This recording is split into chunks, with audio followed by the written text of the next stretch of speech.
Good morning. My name is Sergeant Jeremy Piers, Public Information Officer for the Indiana State Police Lafayette Post. I'd like to thank you all for being here and thank the Delphi United Methodist Church for allowing us to use their facility. This morning we're going to provide an update on the investigation into the murders of Abigail Williams and Liberty German. Before we get started, I'm going to introduce to you our speakers, Superintendent of the Indiana State Police, Doug Carter, the Carroll County Sheriff, Tobe Lesenby, and the Carroll County Prosecutor, Nick McClelland. I'd like to remind everyone that this continues to be an active and ongoing investigation. At the conclusion of this press conference, we are going to answer a limited amount of questions out of respect to the investigation and the process that will follow today. We will not discuss evidence that is related to this investigation. On behalf of the Delphi Double Homicide Task Force, thank you all for your continued support. I would now like to introduce to you our first speaker, Superintendent of the Indiana State Police, Doug Carter.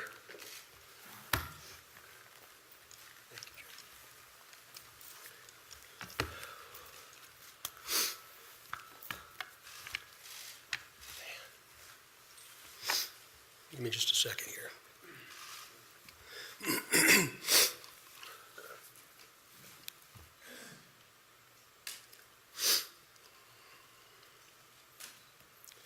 Seldom do I have prepared remarks, but today is different because I do not want there to be any confusion or ambiguity with what I will say.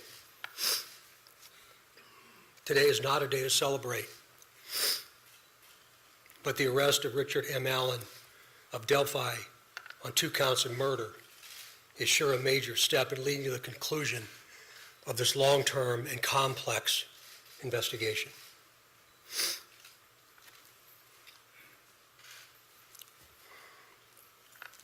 First, I'd like to speak directly to Anna, Mike, Becky, Kelsey, your extended families, along with the entire Delphi community that certainly has grown and now includes our nation and even many countries around the world. I am proud to report to you that today, actually last Friday, was the day, and an arrest has been made. Thanks to literally hundreds of media outlets that have been steadfast in reporting and keeping the memories of Abby and Libby front and center. Many of you in the room have developed relationships with me personally, and you know I always have a personal perspective, and today's no different. But from a very personal perspective, you all have provided inspiration and support, even while oftentimes frustrated with us and me. You continue to encourage the efforts, and you too believe that one day we would all be here participating and sharing this news. To the entire law enforcement community, which includes all local, state, and federal agencies, which are far too many to specifically mention today, thank you, thank you, thank you. We are going to continue a very methodical and committed approach to ensure that if any other person had any involvement in these murders in any way, that person or persons will be held accountable. Since the murders of Abby and Libby, 2,086 days ago, the daily investigative team has worked tirelessly and is certainly worthy of mention today. Specifically, Sheriff Lesenby, the Sheriff of Carroll County, Detectives Tony Liggett, Detective retired Kevin Hammond, former Delphi Chief and now the prosecutor's investigator Steve Mullins, State Police First Sergeant Jerry Holman, Detectives Jay Harper, Dave Vito, and Brian Harshman, along with members of the United States Marshal Service, specifically Agent Jeremy Clinton and Agent Bill Colfers. With them today is Dan McLean, the U.S. Marshal, appointed U.S. Marshal. Our State Police analyst, our scientists from many different disciplines within our laboratory division, Mrs. Kathy Shank,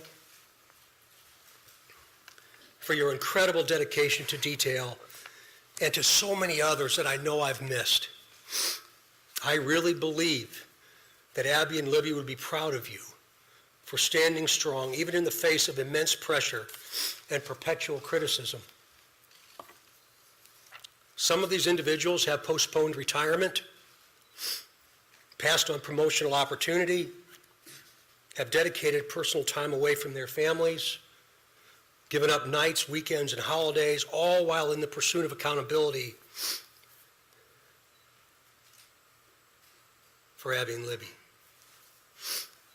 I know that today's announcement will not diminish your resolve, and I hope you have found just a bit of peace in this most complicated world. This is really important. While I know you are all expecting final details today concerning this arrest, today is not that day. Today is not that day. This investigation is far from complete, and we will not jeopardize its integrity by releasing or discussing documents or information before the appropriate time.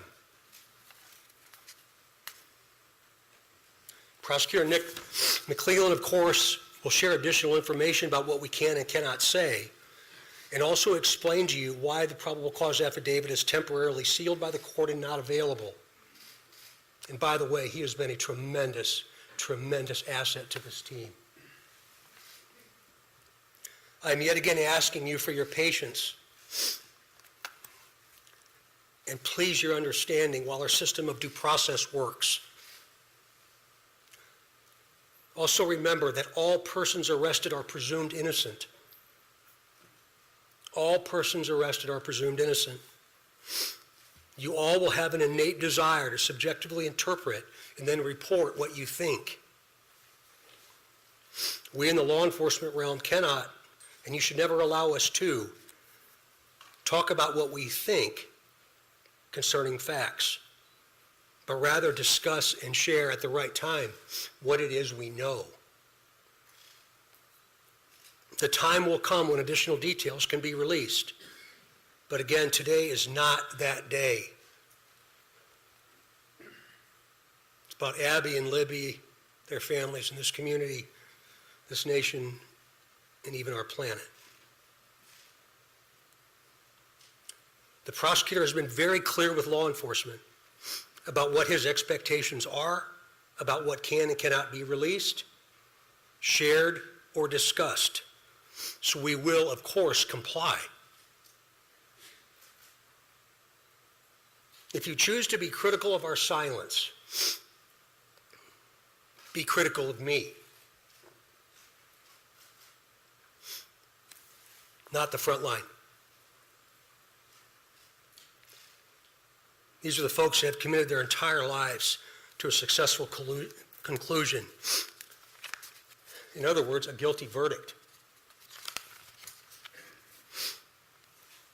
As we move to the next phase of this investigation, I will continue to offer all resources that the ISP has to not only the investigative team that I anticipate growing, but also to Prosecutor McClellan as we prepare for the coming months. Again, Nick has been very resolute and very clear, and I'm most grateful for his leadership. And it's going to be really important as we move forward. Please continue offering tips that you would like to share. The many avenues to report will remain open and will be available to all. Please continue doing that. In closing, I stand before you in this church and very place where we held our first briefing nearly 6 years ago, and just hours after the murders of Abby and Libby. Right here.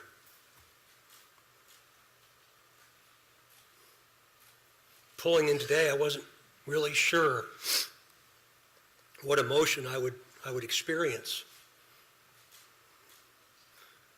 but peace came over me.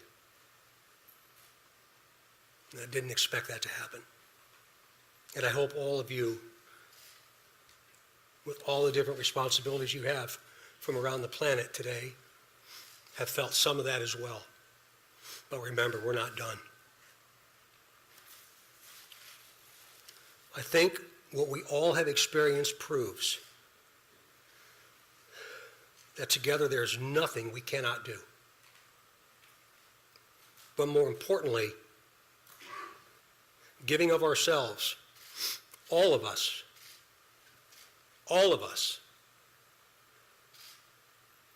giving of ourselves matters more than what we could ever receive.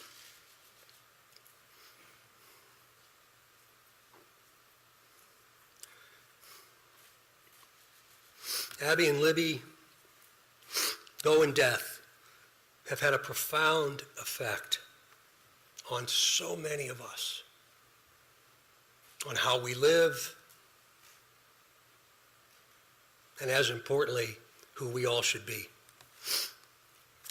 I would now like to introduce to you my friend and the Carroll County Sheriff, Tom Ledsby, for his remarks. Sheriff.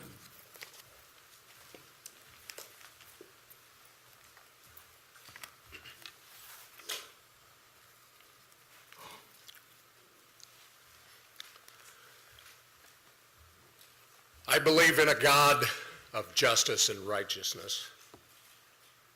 Today, I believe that same God has provided us with justice for Abby and Libby. As Sheriff of Carroll County, Indiana, I want to publicly and sincerely thank each individual who played a role in helping us during this 5.5-year investigation. Whether it was in an investigative capacity, providing tips, cards or letters of suggestions or encouragement, phone calls, and thousands of other countless ways of communicating. I earnestly thank those who prayed for this moment in time. We now move forward through the Indiana criminal justice system, allowing the system to provide its due diligence and process in providing that justice which is owed Abby and Libby, their families, and this community. Thank you.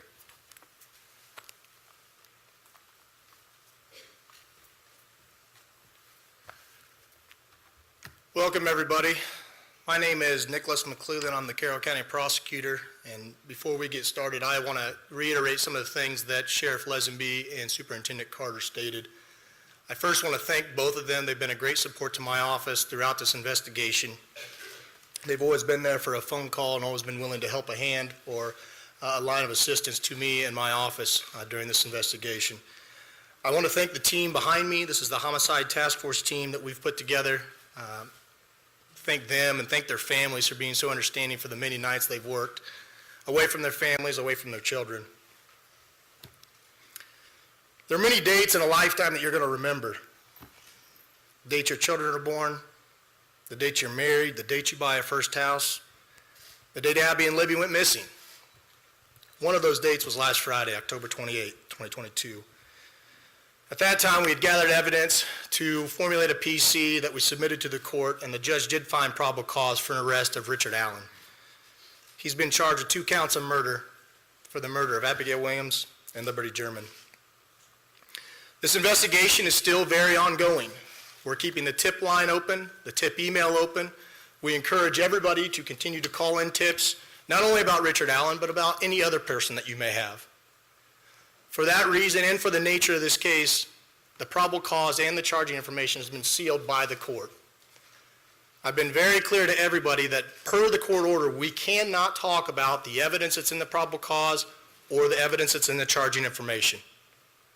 That will become evident to you at some point and it will be released, but right now is not that day. Today's about Abby and Libby, focusing on them. Mr. Allen has had his initial hearing. He's entered a preliminary plea of not guilty. The matter's been set for a pretrial on January 13th at 9 a.m., 2023, and a trial date of March 20th, 2023 at 9 a.m. He is presumed innocent. We will have an opportunity and day in court when we can present the evidence that we have against him. But until that day, he is presumed innocent. I want to open it up to a few limited questions from the audience. But again, keep in mind, we are not going to talk about the evidence that we have in this case or about the charging information. We cannot. Those things have been sealed by the court. And so I want to open up a few questions. Prosecutor, when did Richard Allen become a suspect, and do you think he acted alone? Again, that's part of the investigation, so I'm not going to talk about those things. What I can say is that we have probable cause established by the court for his arrest, and he is in custody. He's being held currently without bond. How long has he been a suspect? I'm sorry? Is Mr. Allen connected? Again, that gets into the evidence we have of the investigation, and I know from everybody it's frustrating. I know everybody, not only reporters, but the family, everybody wants to know more information. I understand it's frustrating, but my goal is to maintain the integrity of this case. Is there a degree that goes Superintendent Carter, you had said that you believe that you had spoken to the suspect or the suspect's family 2 years ago. Is this man one of those people? Again, I appreciate the question, but we're getting into the timeline of events, and today's not the time to do that. Can you talk about how rare it is? As a family, I know you've had a lot of conversations with them, you were almost in tears pretty much when you started off this press conference. Can't imagine how emotional it is for everybody that's worked on this case. What was your conversation first like with the family, Matt, when you were able to tell them you finally got the suspect? It was a very personal moment for me, and I think it was a very personal moment for them, for all of us that have had interaction with the family. We developed a relationship that I think is going to last at least one lifetime, and maybe a second. So it was a very, very, very sad yet a very humbling experience. Superintendent, you asked for tips, detective work, there was a reward for $325,000. Did this all come together to make this nexus? Is that the combination of all three things that led us to this day, or is it one or the other? Well, eventually you'll be able to see what led us to this day, but again, today's not that day. To include the reward, you mentioned that, Raphael, about the reward itself, and again, very premature for us to talk about that. There's still a tremendous amount of work to do. What would you say that Abby and Libby have taught you in depth that we can remain to continue on with and on?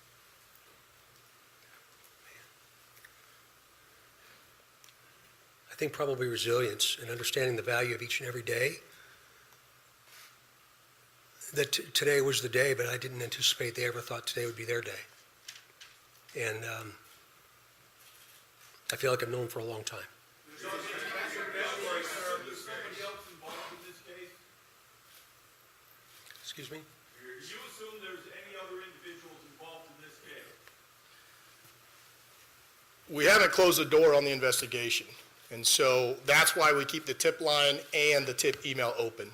And so we're not presuming anything at this point, but we're going to continue to take tips, continue to take any information anybody has, and as we've done with all the information we've gathered, we're going to look at that and examine that and see where it leads us. Mr. Prosecutor, can you explain the law? You've asked the court, based on this investigation, that these documents should remain out of the public view. Can you explain, without getting into the details of what's in the documents, well, this is not regular. Usually a public hearing is held. We should be able to see all the documents, right? Sure, But sure. you made a decision. Can you explain your decision as to why you believe that maybe for the next 30 days, no one in this room should have access to those records? Sure. It is unusual. We don't do it very often in all the cases that we handle here in Carroll County.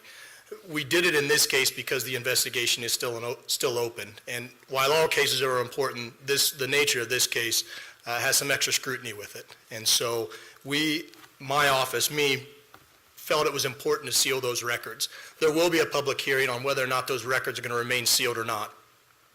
There'll be public notice for that hearing so that everyone can attend, but there will be a hearing to determine whether or not they're going to stay sealed. But for now, to me, it's about protecting the integrity of this case. I want to have an opportunity at some point to have an opportunity in court to explain the evidence and for that not to be tarnished or tainted or anything like that. Again, he's presumed innocent. And so it was important for me in this case to do that. Hold on just a minute. We're not going to comment on that right now as part of the investigation. Again, we just encourage everybody to continue to call in tips if they have them about anybody, and we'll examine those tips. How does it feel for you guys to have searched nationwide for nearly 6 years, going all over the place, only to find your guy, down the street from your office? That's a hard question to answer. It's a mixed emotions. I've been watching the news all weekend like everybody else has, and I think a lot of the members of the public said it right. It's bittersweet. It's a step in the right direction. It's concerning that he's a local guy. So I think just different emotions. Again, this is a step in the right direction. This is the first step into getting into court and having a trial. And so,